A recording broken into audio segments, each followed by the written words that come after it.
blind man walks into a restaurant and sits down. The waiter, who is also the owner, walks up to the blind man and hands him a menu. "I'm sorry, sir, but I am blind and can't read the menu. Just bring me a dirty fork from a previous customer. I'll smell it and order from there." A little confused, the owner walks over to the dirty dish pile and picks up a greasy fork. He returns to the blind man's table and hands it to him.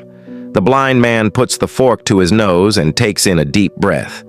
"Ah, yes, that's what I'll have. Meatloaf and mashed potatoes.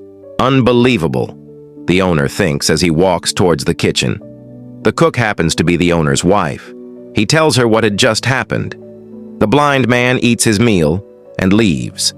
Several days later, the blind man returns and the owner mistakenly brings him a menu again. "Sir, remember me? I'm the blind man. I'm sorry I didn't recognize you. I'll go get you a dirty fork." The owner retrieves a dirty fork and brings it to the blind man. After another deep breath, the blind man says, "That smells great. I'll take the macaroni and cheese with broccoli." Walking away in disbelief, the owner thinks the blind man is screwing around with him and tells his wife that the next time the blind man comes in, he's going to test him. The blind man eats and leaves.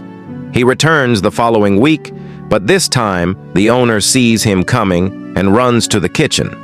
He tells his wife, Mary, "Rub this fork on your panties before I take it to the blind man." Mary complies and hands her husband the fork. As the blind man walks in and sits down, the owner is ready and waiting. "Good afternoon, sir. This time I remembered you and I already have the fork ready for you." The blind man puts the fork to his nose, takes a deep whiff and says, "Hey, I didn't know that Mary worked here."